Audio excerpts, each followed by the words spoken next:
Hi, I'm Laura, and this is Purely Intentional Living. So, today we are going to talk about the difference between well being and wellness and talk about what's the difference. It really seems kind of like a very nuanced, way to distinguish. Nope, none of that works right. Way to distinguish it, that it just seems really nuanced, right? Um, that's because I've already recorded once and lost the recording, so I had to redo it again. So that's why I'm kind of bleh. All right. So, anyway, it seems like a silly way to differentiate between the two. They kind of mean the same thing, right? Well, that's what we're going to discuss today. We're going to really dive into Maslow's hierarchy as a way to really kind of show, um, to actually show the difference between wellness and well being and kind of how I differentiate the two.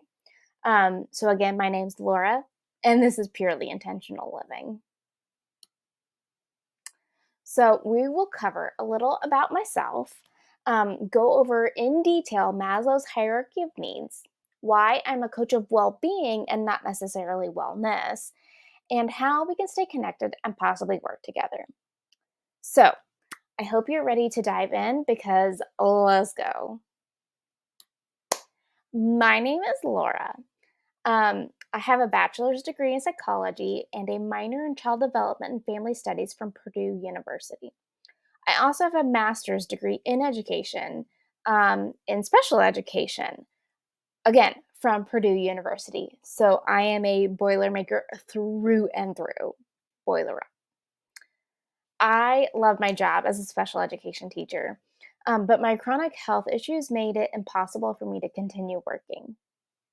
So I have been searching ever since for a way to continue to share information with those who want to learn and help individuals who are searching for a new way of thinking. That is how purely intentional living came into being, and I am so happy to share this journey with you. So let's move on to Maslow's hierarchy. Maslow's hierarchy of needs is probably something that you've heard before. It's not a new theory or anything.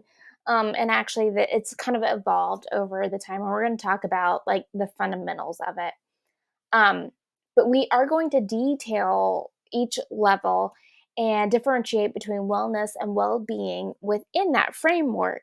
And so, if you haven't heard of it before, don't worry. You will know exactly what we're talking about by the end of this. And if you have heard of it before, maybe it's a refresher, or maybe it might even give you a new perspective of something you'd already learned before.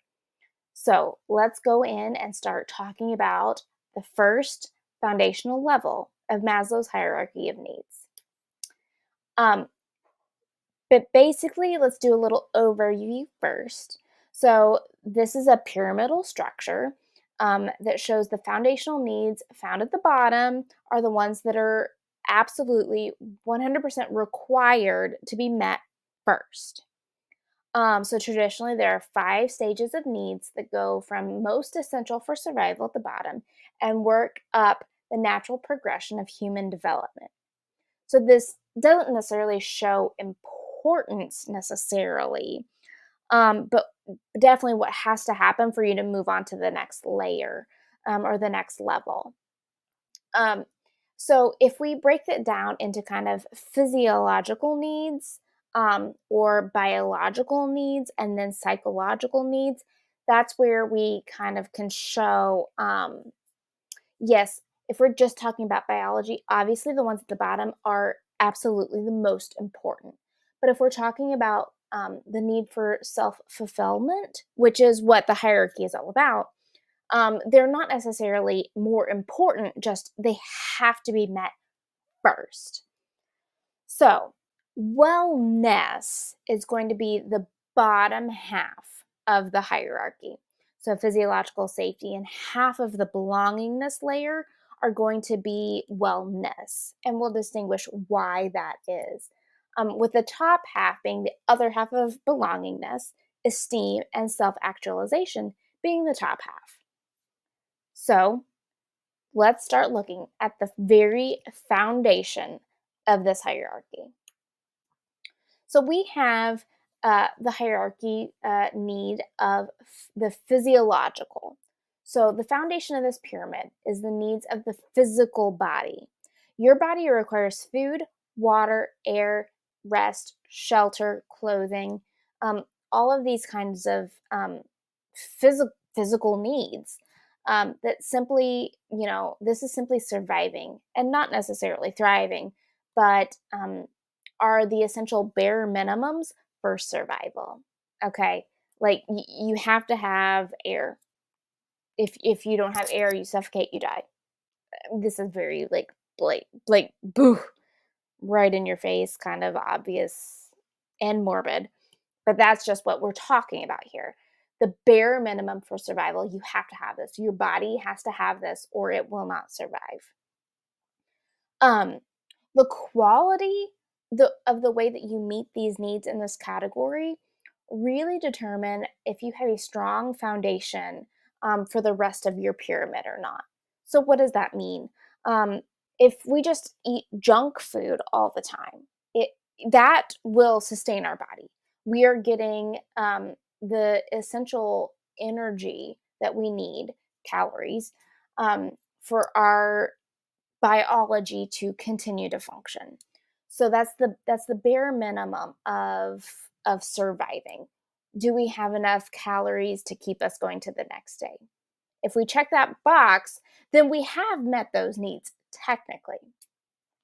But the better the quality, the better our success is going to be further up because our foundation is going to be so much stronger.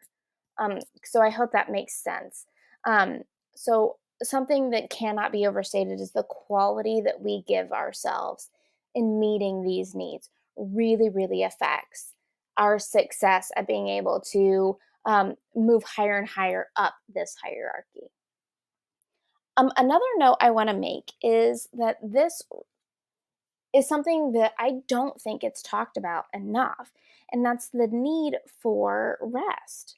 The basis of human survival is rest, and our modern society is very much go go go go nonstop, burning the midnight oil, like all of the fast paced things, and we really are not able to give rest the honor that it is due.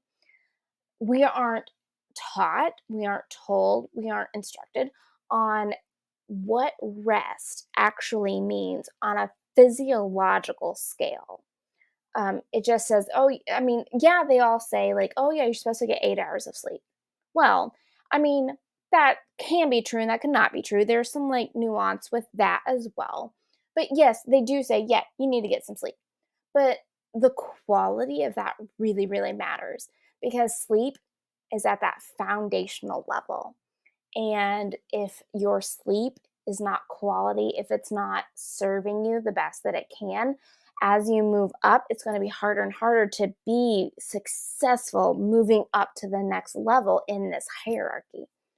Um, so that's just something I want to point out that does not get talked about enough is quality of rest and just like the super uber importance of rest, especially in our current society.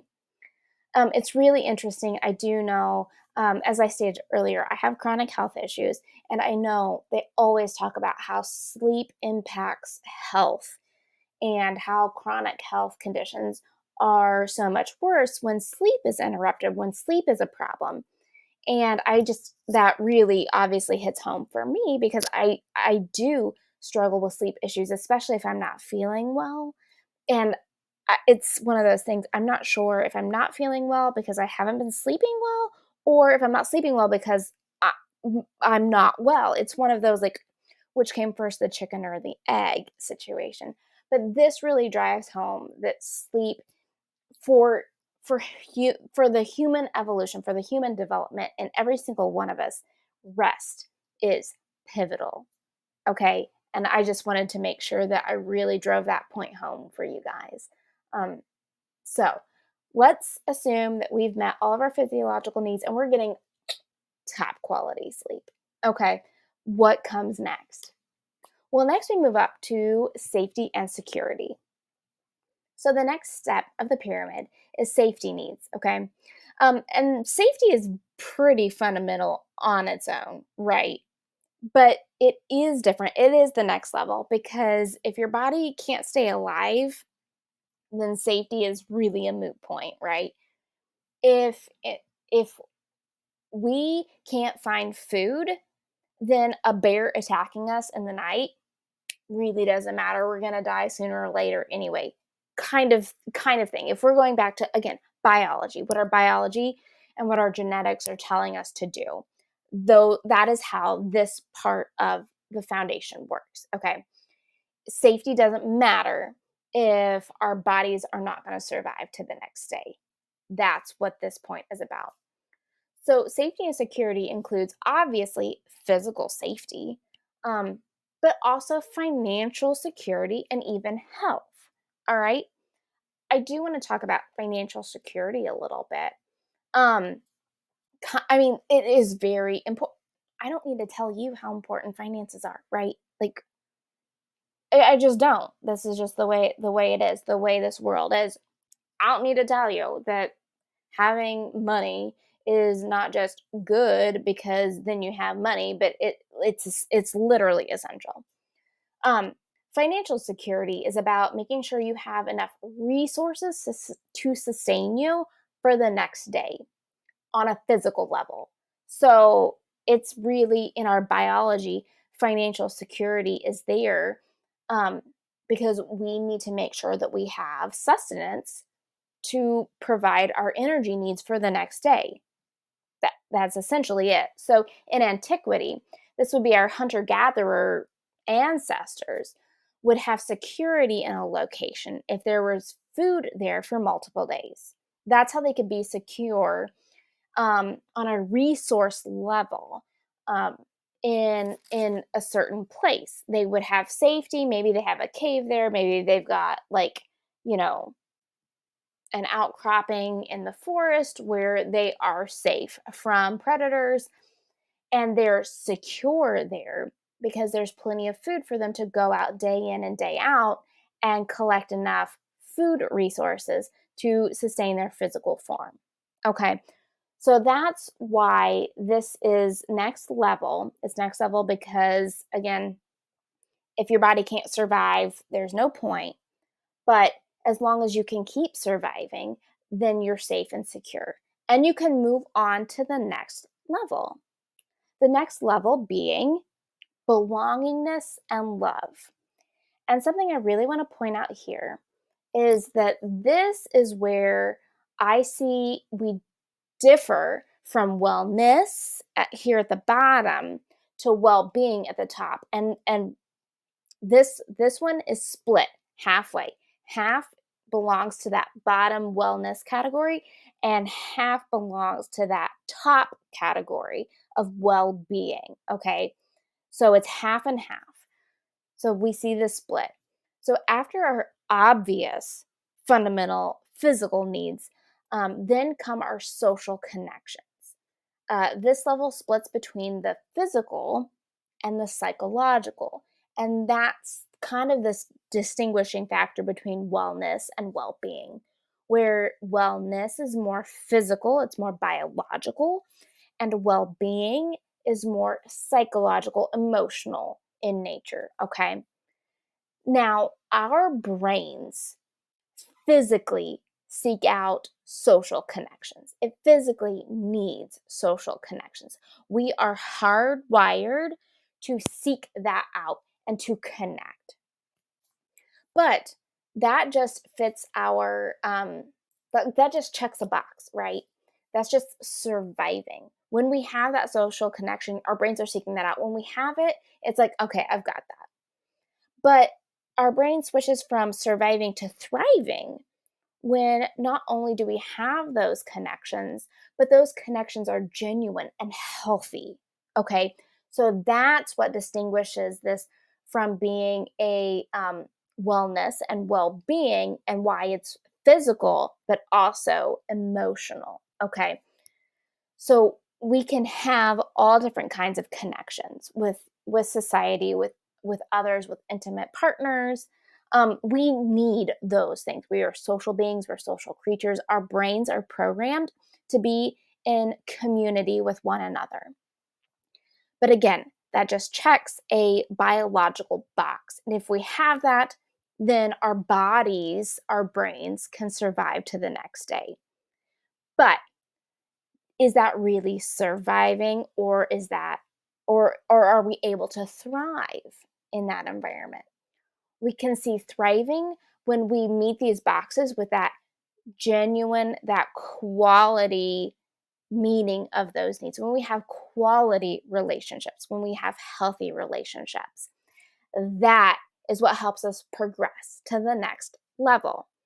And this is where we see a difference between physiological, biological needs, and then shifting to a more psychological and emotional needs.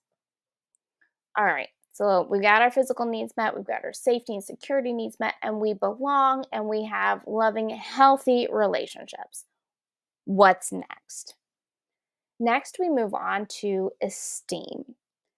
Now, we can turn our mental faculties into mental pursuits. So, like, if all of these needs are met, our brain is able to move on to higher order thinking, such as things like careers in our modern day, right?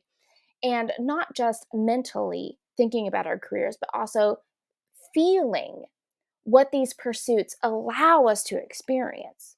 So, in that fundamental biological, um, physiological state of wellness, it's all about meeting those needs and checking a box. But the upper layer is really about feeling, it's about connection at like a heart centered location instead of just a purely biological. Okay. So these feelings include self esteem, respectability, status, mental strength, and a purpose in life. Okay. So this is where we divert from essential needs into non essential needs. And all of these are needs for the fully developed person. Okay. For fulfilling needs, for feeling like you are fulfilled. These are all essential needs. But if we're just talking about a survival standpoint, we don't really need to go any further up than belongingness. Okay. As long as we have our physiological needs, our safety security needs at a bare minimum, and we can connect with people, then essentially our human form can survive to the next day. But is that really any way to live? If you have to live in that way, like, sometimes things happen and, finances are tough and our health is in shambles. And, like we don't have the financial security to buy the clothes that we need to make sure our coats are going to keep us warm in the winter. Like things happen. And I'm not knocking you. I'm not, that is part of it, and that's just something that people have to go through, and I am that is gut wrenching, to feel like you're stuck in that situation. Okay.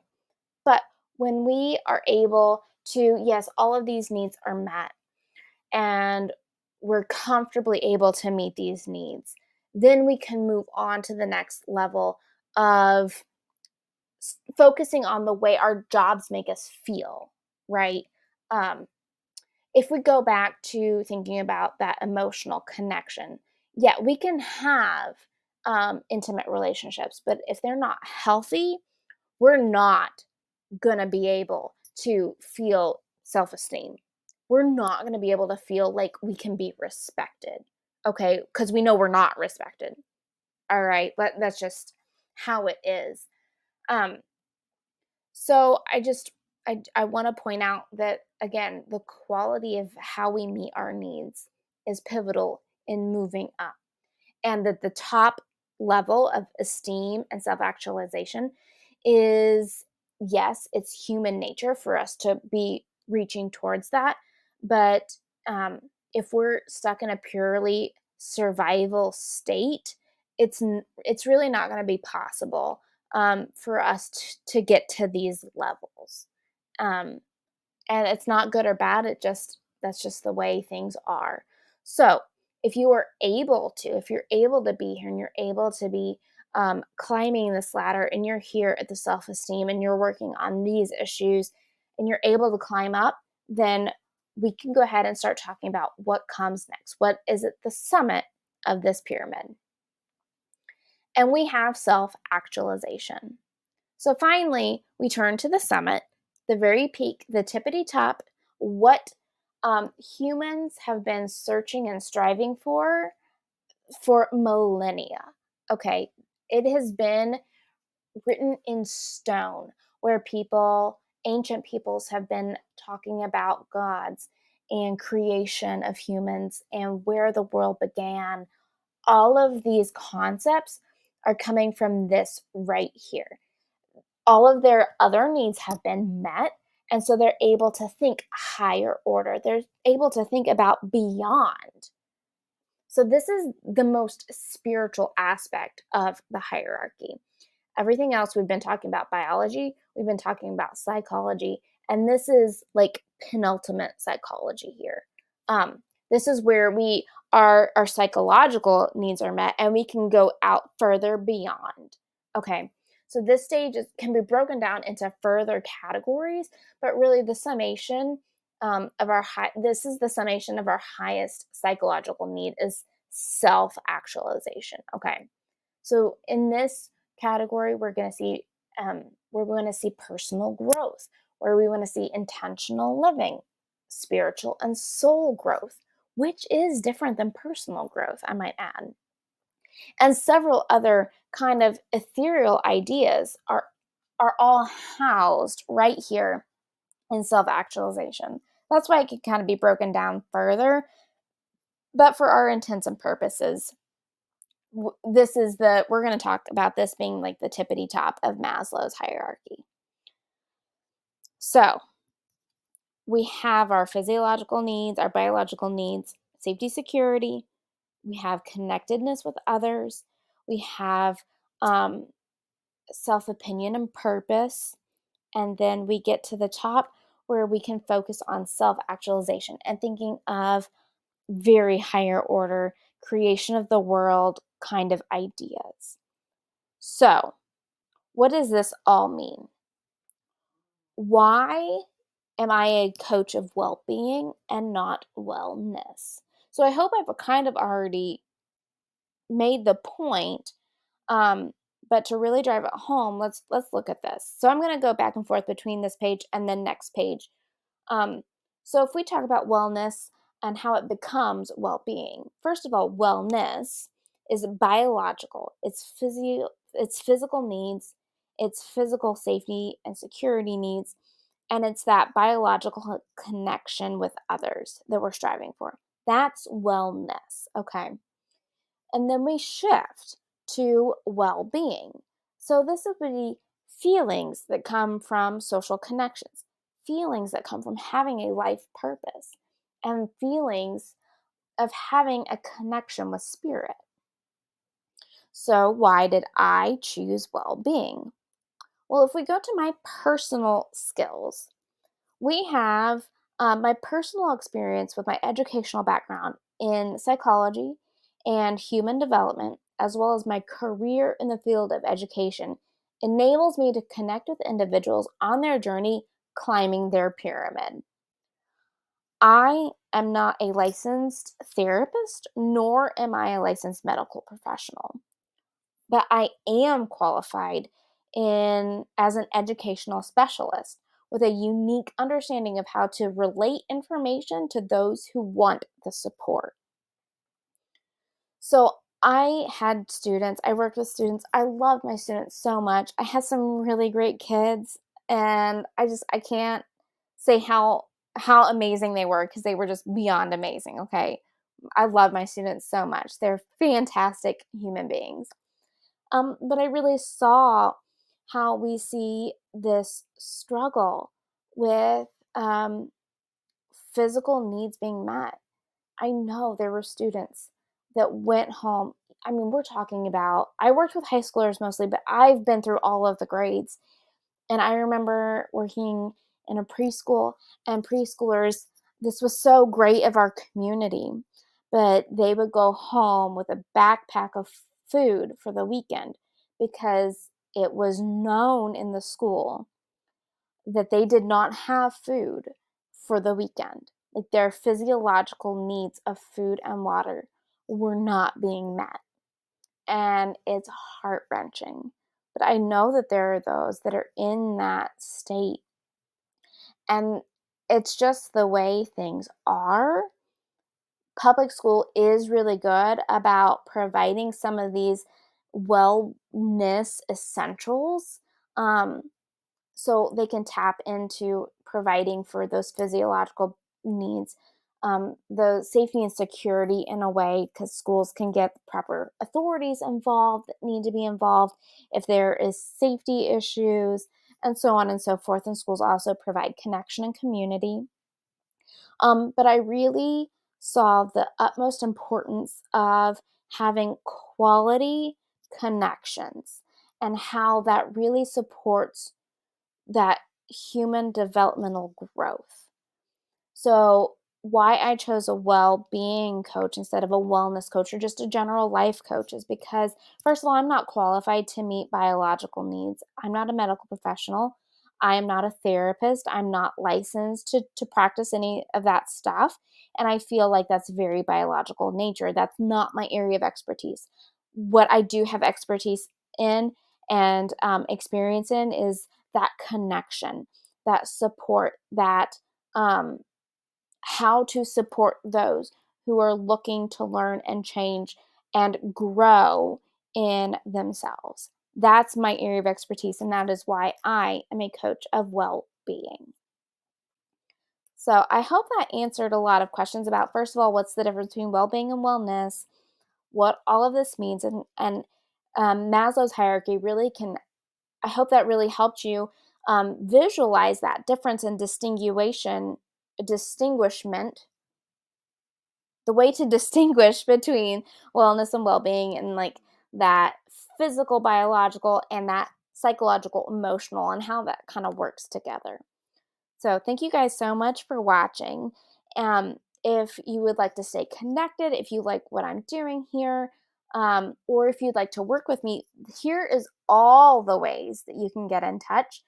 My Instagram, YouTube, and Patreon are all the same handle at purely_intentional_living. Um, you can find my podcast at Purely Intentional Living, where you source your podcast. You can email me directly at purelyintentionalliving@gmail.com. And if you'd like to work with me, you can get in touch with me over on Instagram, or I have a Fiverr account where you can find me over at Laura_well coach. If you're interested in working with me and really starting your own self discovery, self awareness journey, working up those hierarchy of needs. Okay. Thank you guys so much for sticking around. I'm so looking forward to working with you and interacting with you and just being in community together with you. And I am so glad to help empower you on your journey so you can survive and thrive, body, mind, and soul. Until next time, friends, bye.